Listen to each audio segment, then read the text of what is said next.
Hello friends, this is Ajay Bhola and you are watching Arsh campus. Friends, आज हम CDP की class में बाल विकास एवं शिक्षा शास्त्र की क्लास में प्रैक्टिस सेट नंबर 3 करेंगे। Now let's start. नैतिक तर्कना के किस स्तर पर नैतिक नियमों का निर्माण दूसरों द्वारा व पालन पालकों द्वारा किया जाता है? प्राक रूढ़िगत नैतिकता का स्तर, उत्तर रूढ़िगत नैतिकता का स्तर, सामाजिक संविदा का अभिविन्यास, उक्त में से कोई नहीं। तो राइट आंसर है प्राक रूढ़िगत नैतिकता का स्तर। किशोरावस्था के आकस्मिक परिवर्तन सिद्धांत के विरोध में है। कौन से विद्वान हैं? स्टेनले हॉल, थॉर्नडाइक, दोनों या दोनों में से कोई नहीं। तो राइट आंसर है थॉर्नडाइक। साधनात्मक सापेक्षवादी उन्मुखता विकसित होती है किस स्तर पर? पूर्व लौकिक स्तर पर, लौकिक स्तर पर, पश्च लौकिक स्तर पर, उक्त में से कोई नहीं। सही उत्तर है पूर्व लौकिक स्तर। चिन्हों व संकेतों द्वारा संज्ञान का विकास ब्रूनर की संज्ञानात्मक विकास सिद्धांत की किस अवस्था में होता है? क्रियात्मक, प्रतिबिंबात्मक, प्रतीकात्मक या संज्ञानात्मक? तो राइट आंसर है प्रतीकात्मक। एक छोटा बालक प्रथम बार अनार खाकर उसके बारे में अपनी एक निश्चित अवधारणा विकसित कर लेता है, तो ब्रूनर के अनुसार वह कौन सी अवस्था है? एनेक्टिव, आइकॉनिक, सिंबॉलिक या इनमें से कोई नहीं। तो राइट आंसर है एनेक्टिव। गौण, स्कीमेटा, वृत्तीय स्कीमेटा के विकास की अवस्था कौन सी है? संवेदी प्रेरक, मूर्त संक्रियात्मक, पूर्व संक्रियात्मक या इनमें से कोई नहीं। सही उत्तर है संवेदी प्रेरक। जन्म के समय शिशु न तो सामाजिक प्राणी होता है ना ही असामाजिक, ऐसा कथन किसने कहा है? हार्लॉक ने, शेफर ने, क्रो व क्रो ने या इनमें से कोई नहीं।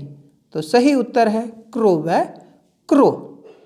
कॉल व ब्रूस ने बाल्यावस्था को अनोखा काल कहा है, किंतु किस विकास के संदर्भ में ऐसा उन्होंने कहा है? शारीरिक विकास, मानसिक, संवेगात्मक या इन सब को?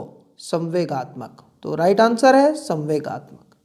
अधिकार के संवेग के साथ जुड़ी हुई मूल प्रवृत्ति होती है करुणा, युयुत्सा, संग्रह या ज्ञान? तो राइट आंसर है संग्रह।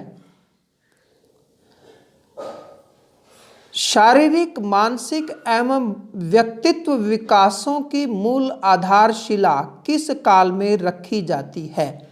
प्रौढ़ावस्था में, किशोरावस्था में, बाल्यावस्था में या शैशवावस्था में? तो राइट आंसर है बाल्यावस्था में। परिपक्वता इत्यादि से व्यवहार में उत्पन्न परिवर्तनों को भी अधिगम कहा जाता है? नहीं कहा जाता, हाँ कहा जाता है, अनिश्चित है या कभी कभी कहा जाता है। तो राइट आंसर है नहीं कहा जाता। निम्न में से कौन सा उदाहरण अधिगम को प्रदर्शित करता है? हाथ जोड़कर अध्यापक का अभिवादन करना, स्वादिष्ट भोजन देखकर मुंह में लार आना, चढ़ना, भागना, फेंकना 3 से 5 वर्ष की अवस्था में या इनमें से सभी?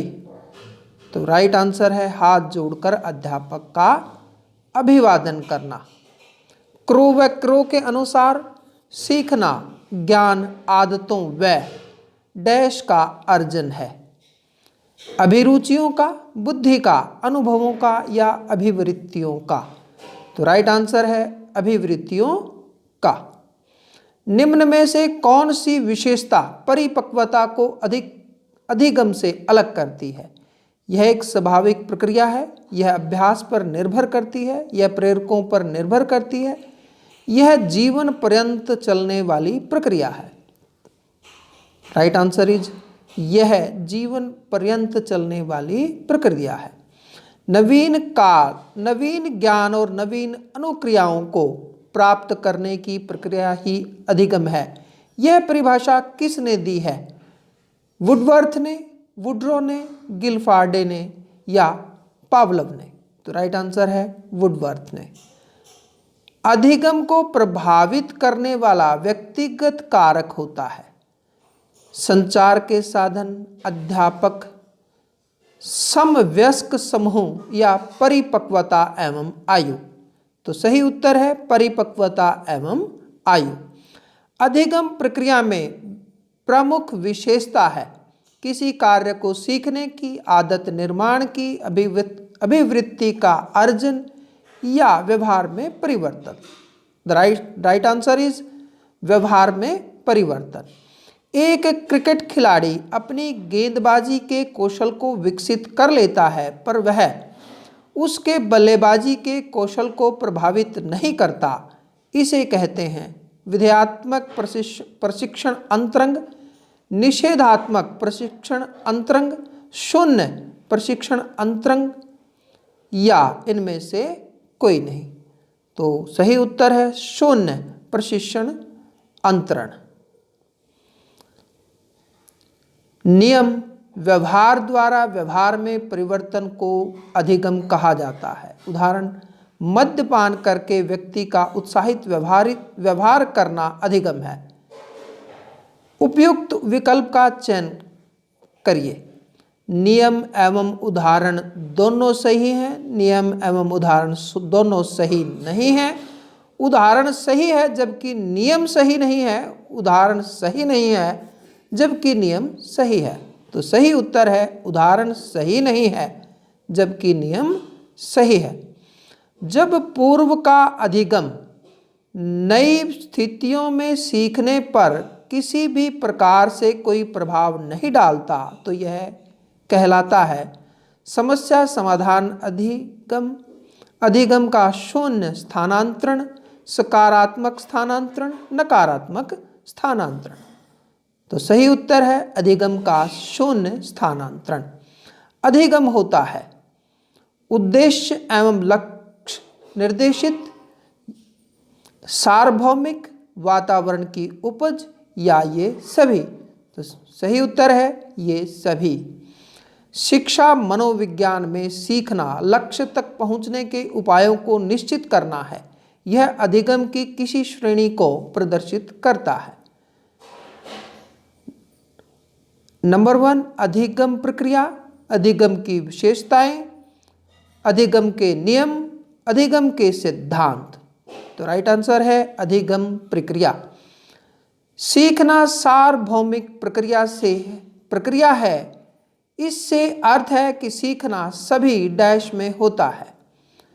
सीखना बालकों में होता है, जानवरों में होता है, विद्यालयों में होता है या सभी प्राणियों में होता है। तो राइट आंसर है सभी प्राणियों में होता है। अधिगम प्रतिफल का तात्पर्य है बालक के व्यवहार में होने वाला परिवर्तन, शिक्षक की शिक्षण विधियों में होने वाला परिवर्तन, पाठ्य पुस्तक का परिमार्जन। उक्त में से कोई नहीं। सही उत्तर है बालक के व्यवहार में होने वाला परिवर्तन। अपनी प्रेमिका की रुचियों व अभिवृत्तियों के बारे में सचेत रहना किस प्रकार का अधिगम है? भावात्मक, गत्यात्मक, संज्ञानात्मक या अभिवृत्त्यात्मक अधिगम? राइट आंसर है संज्ञानात्मक अधिगम। व्यवहार का करना पक्ष होता है। अधिगम का भावात्मक क्षेत्र, अधिगम का गतिक क्रियात्मक क्षेत्र, अधिगम का मनोवैज्ञानिक या अधिगम का ज्ञानात्मक क्षेत्र? सही उत्तर है अधिगम का गतिक या क्रियात्मक क्षेत्र। 5वीं कक्षा का बालक साइकिल चलाना सीख रहा है, यह किस प्रकार का अधिगम है? संज्ञानात्मक, भावात्मक, मनोगत्यात्मक या इनमें से कोई नहीं। तो सही उत्तर है मनोगत्यात्मक। जेपी गिलफोर्ड के अनुसार अधिगम सोच में परिवर्तन होता है, ज्ञान का सृजन होता है, अनुभव प्राप्त करना होता है, व्यवहार में परिवर्तन होता है। तो राइट आंसर है व्यवहार में परिवर्तन होता है। पूर्व निर्मित व्यवहार में अनुभव द्वारा परिवर्तन ही अधिगम है, यह किसने कहा है? क्रॉनबेक ने, थॉर्नडाइक ने, कॉल्विन ने या गेट्स ने? तो राइट आंसर है कॉल्विन ने। निम्नलिखित में से कौन सा प्रभावी अधिगम का अवरोध नहीं करता?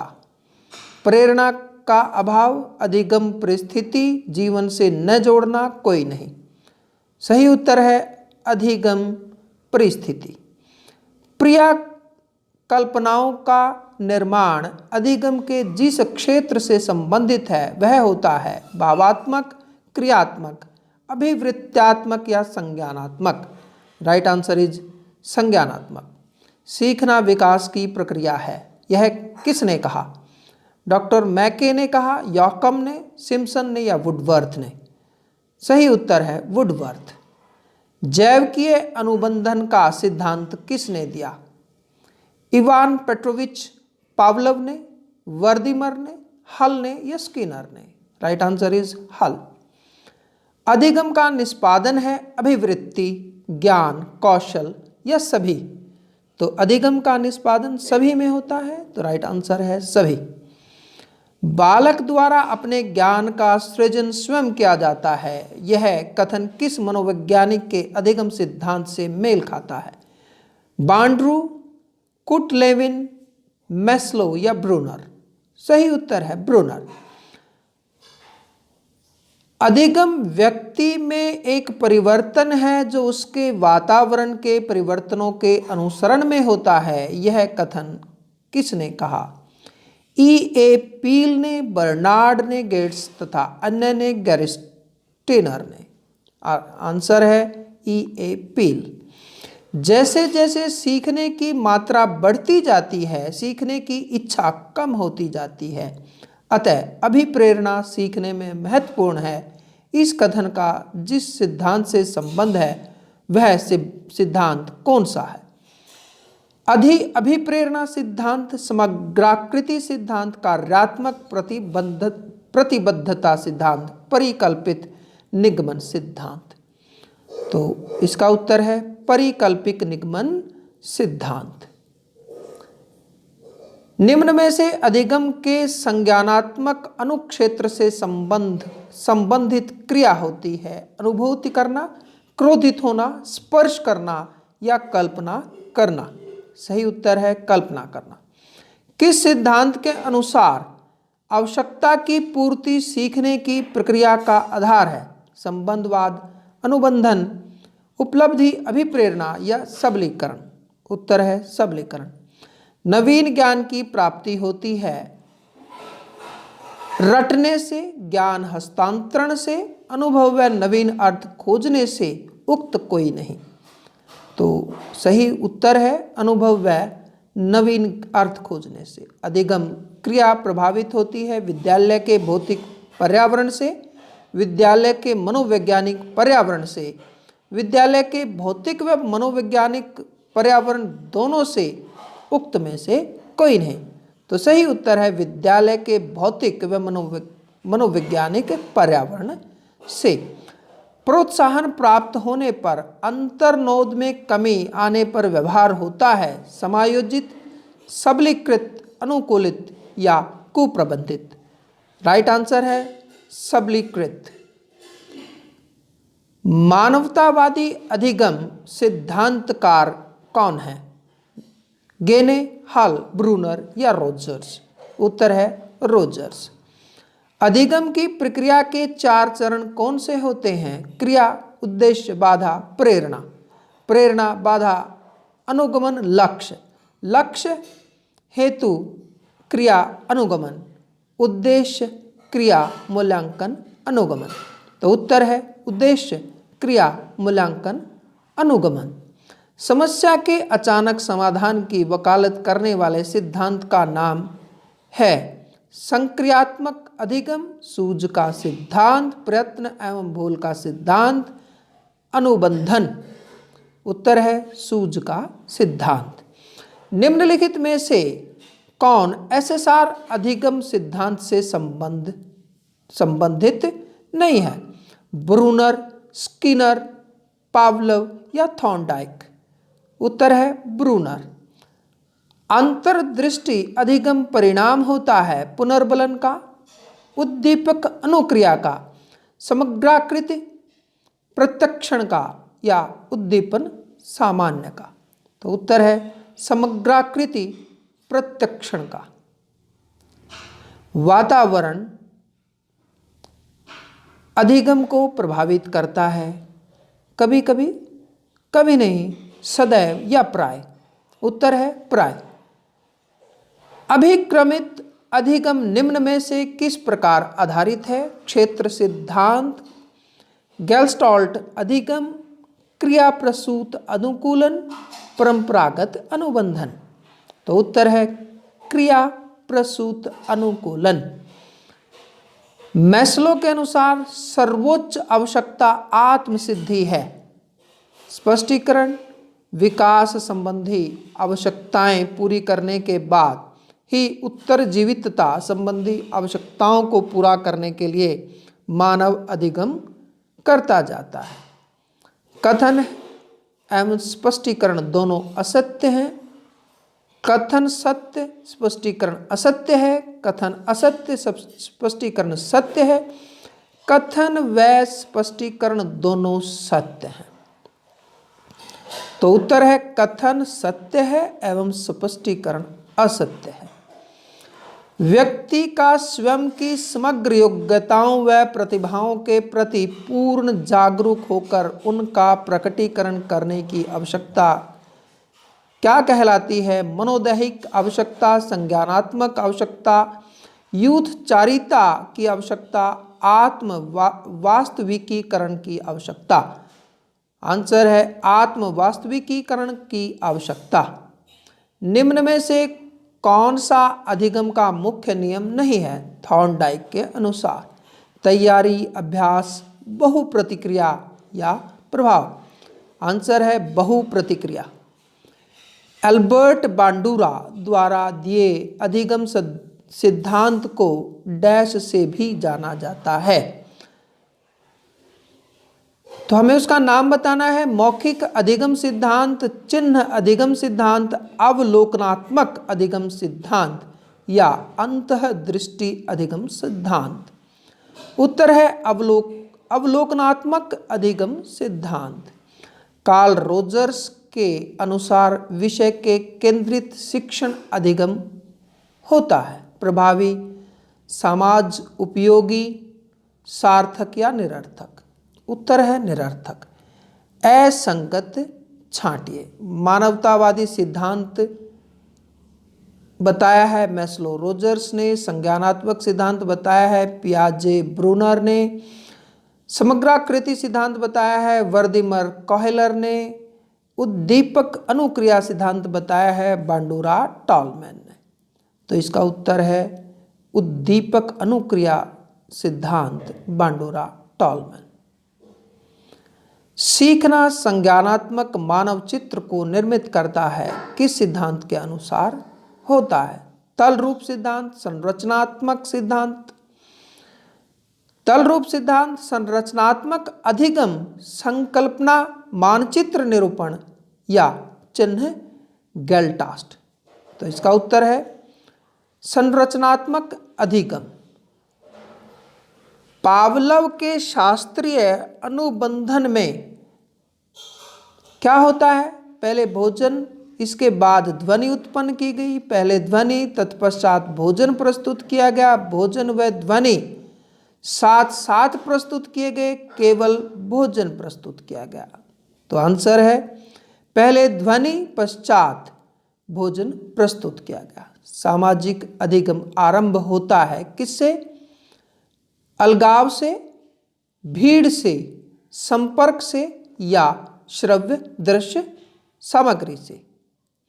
तो फ्रेंड्स, आज हमने मल्टीपल चॉइस क्वेश्चंस की प्रैक्टिस करी। कल फिर हम आपको अगले सेट की प्रैक्टिस कराएंगे। तब तक के लिए नमस्कार, जय हिंद।